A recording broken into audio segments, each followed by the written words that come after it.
साथियों, सफलता केवल दो लोगों को मिलती है।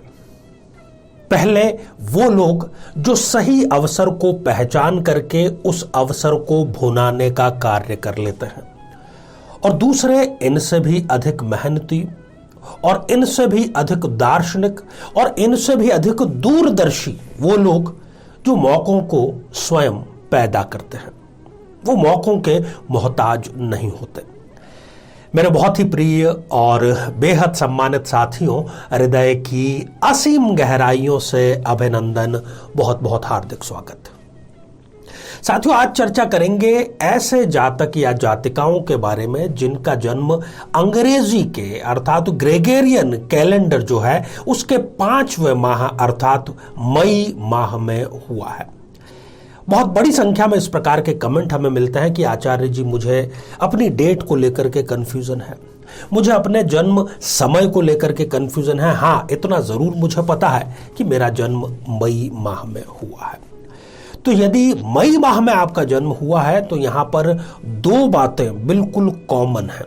सबसे पहली बात कि आपको अवसर कई मिलेंगे, ऐसा हो नहीं सकता कि अवसर आपको ना मिले।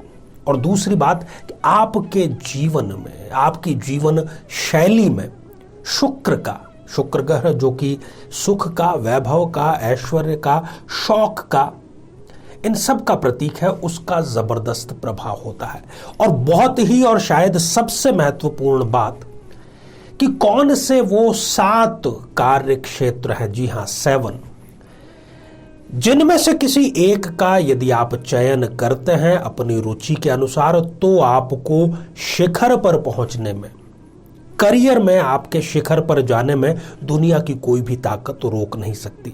जितने भी असफल लोग हैं उनकी एक ही कहानी है, और वो ये है कि उन्होंने सही समय पर यह निर्णय नहीं लिया कि उनको आखिर किस क्षेत्र में कार्य करना है। तो आइए साथियों, बिना किसी देरी किए हम मई माह में जन्म हुए हमारे भाइयों बहनों की चर्चा करते हैं। यदि आप भी उनमें से एक हैं तो जरूर एपिसोड को आप पूरा देखिए।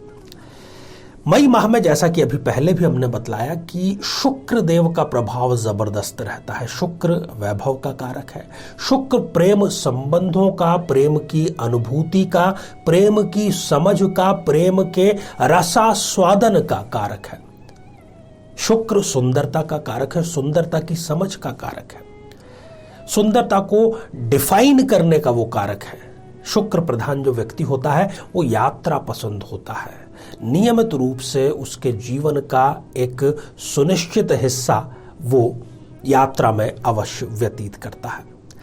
साथियों, प्रायः जो मई में पैदा होते हैं, चूंकि मई में शुक्र की प्रधानता अत्यधिक होती है, ऐसा व्यक्ति अपने आप को कब उसको शांत चित्त करना है, उसका जो रिमोट कंट्रोल है वो कभी किसी को दूसरे को यूज नहीं करने देता। उसे कब गुस्सा करना है, उसे कब प्रेम करना है, कितना करना है, ये वो स्वयं निर्धारित करता है। कल्पनाशीलता उसके भीतर जबरदस्त ढंग से भरी हुई होती है। उसके आसपास के लोग जो सोच भी नहीं पाते वो उसकी कल्पना भी करता है और उसको वो कार्य रूप में परिणत भी करता चला जाता है। उसका जो दिल है वो एक कलाकार का दिल उसके अंदर धड़कता है। चूंकि अपने अनुभव से, अपनी परिपक्वता से वो स्वयं को लगभग 40 वर्ष की आयु तक ऐसा बना लेता है कि वो चिंता मुक्त जीवन जी सकता है। जीवन की जो छोटी बड़ी समस्याएं हैं वो उसको झकझोर नहीं करती। उसकी चित्त की वृत्तियों को कैसे नियंत्रित करना है वो बेहतर ढंग से जानता है, और स्वयं एक आकर्षक व्यक्तित्व का धनी होता है। लोग उसके साथ में समय व्यतीत करना, बातचीत करना बहुत पसंद करते हैं। वाक्पटु होता है और अपना कार्य किसी भी रूप में, किसी भी तरीके से वो स्वयं कैसे निकालना है ये बेहतर तरीके से जानते हैं। अब जिन जिन लोगों को पता है कि शुक्र की स्थिति उनकी जन्म पत्रिका में कहां पर है, उनके लिए हम एक बार देख लेते हैं। यदि मई में उनका जन्म हुआ है तो यदि जन्म पत्रिका के 4th भाव में शुक्र देव विराजमान है तो मैं समझता हूं कि मई में जन्म लेने वाले जातक जातिकाओं के लिए इससे अधिक फेवरेबल स्थिति शुक्र की हो ही नहीं सकती। सर्वाधिक लाभकारी ये स्थिति है। इस जातक या जातिका को यहां पर बैठा हुआ शुक्र पुरुषार्थी बनाता है, अर्जित भी करेगा, खर्च भी करेगा। ऐसा नहीं कि वो बस शुक्र के भरोसे बैठा है और बैठे बैठे अपना शरीर भी खराब कर रहा है, मन भी खराब कर रहा है, समय भी खराब कर रहा है। नहीं, पुरुषार्थी इसको बनाएगा, खोजपूर्ण बनाएगा, जिज्ञासु बनाएगा, नई नई चीजों के लिए ये अपने आप को अपडेट करता रहता है। अब सप्तम भाव जो कि वैवाहिक जीवन का, दाम्पत्य जीवन का भाव है, वहां पर यदि शुक्रदेव बैठे हुए हैं तो कलहकारी स्थिति होगी, खासतौर पर यदि ये जन्म पत्र का मिलान करके विवाह नहीं करते हैं तो। ऐसा व्यक्ति किसी को क्षमा भी नहीं कर पाता, और जो व्यक्ति किसी को क्षमा नहीं कर पाता वो स्वयं को भी क्षमा नहीं कर पाता। यदि उससे कोई भूल हो जाती है तो उसके अंतस में वो सदैव बात फांस की तरह चुभती रहती है और स्वयं को वो कभी भी माफ नहीं कर पाता है। एक और स्थिति के बारे में चर्चा कर लेते हैं। 12th हाउस व्यय भाव में यदि शुक्रदेव विराजमान है, अत्यधिक शुभत्व यहां पर वो उसके लिए लेकर के आते हैं। ऐसा व्यक्ति बहुत बड़ा हिस्सा अपनी शान और शौकत पर खर्च करता है। इसके साथ ही वो अपने शारीरिक स्वास्थ्य का, अपने मानसिक स्वास्थ्य का और इन सब से भी बढ़कर के अपने इमोशनल स्वास्थ्य का बहुत अच्छे ढंग से ध्यान रखता है। और एक बहुत बड़ी खूबसूरती मई में जन्म हुए व्यक्ति की होती है कि वो ईर्ष्या करता है, संतुलित ईर्ष्या करता है। संतुलित ईर्ष्या जरूरी है आपके विकास के लिए, तो ये उसको पता है कि कितनी और कैसे ईर्ष्या करनी है जो उसके एक्सीलेंस के लिए जरूरी हो। अब आते हैं बहुत ही महत्वपूर्ण और मुद्दे की बात पर। कौन कौन से वो प्रमुख 7 कार्य क्षेत्र हैं जिनमें यदि ये प्रवेश कर जाते हैं, मेहनत करते हैं, ईमानदारी से यदि कार्य करते हैं तो उस क्षेत्र में परचम लहराने से इनको कोई रोक नहीं सकता। सबसे पहला है कला का कोई भी क्षेत्र हो। कला के विविध रूप है, यदि ये कला के किसी भी क्षेत्र में कार्य करते हैं तो अपना ये परचम जरूर लहराते हैं।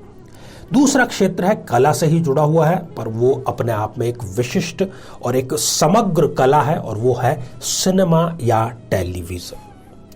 तीसरा है प्रॉपर्टी, रियल एस्टेट के कार्य से यदि ये जुड़ जाते हैं बहुत इनके लिए बेहतर रहता है।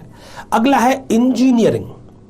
इंजीनियरिंग के किसी भी रूप में यदि ये शिक्षा ग्रहण करते हैं, थोड़ी भी ईमानदारी से यदि कार्य करेंगे तो परचम अपना ये जरूर लहराते हैं। फिर है आईटी, इंफॉर्मेशन टेक्नोलॉजी, और अगला क्षेत्र है एविएशन का, नागरिक उड्डयन, और अंतिम है बैंकिंग। तो ये सारे जो क्षेत्र हैं ये इनके लिए सर्वाधिक फेवरेबल रहते हैं। अब बात कर लेते हैं साथियों उपाय की। हमने मई की चर्चा की, जातक की चर्चा की, उसके प्रोफेशन की भी चर्चा की, व्यक्तित्व के कई हिस्सों की चर्चा की। यदि किसी भी कारणवश, चाहे वो गोचर हो, ग्रहों की स्थितियां हो, स्वयं की दिमाग की, दिल की स्थितियां हो, यदि कहीं ना कहीं आपको अपने प्रोफेशन में, पर्सनल लाइफ में गड़बड़ महसूस हो रही है तो आपको चाहिए कि आप अपने निकट के किसी भी मंदिर में देशी गौ माता का जो घी है वो दान स्वरूप देकर के आए। पुजारी जी से आप प्रार्थना करें कि इस घी का प्रयोग आप दीप प्रज्वलन के लिए करें, अर्थात आपके दिए हुए दान का घी जो है उसका प्रयोग वहां पर दीप प्रज्वलन के लिए होना चाहिए। कम से कम 21 दिनों के लिए तो होना ही चाहिए। सारी परेशानी आपकी शुक्र संबंधी दूर होगी। शुक्र यदि आपका नीच राशि का है, त्रिक भावों में है, 0 डिग्री का है, 28-29 डिग्री का है, पापग्रस्त यदि वो हो गया है, तब भी वो आपको अपना शुभत्व जरूर प्रदान करेगा। ढेर सारी शुभकामनाएं, और इसी प्रार्थना के साथ में कि आप सभी स्वस्थ, समृद्ध और शांतिपूर्वक जीवन व्यतीत करें। नमस्कार।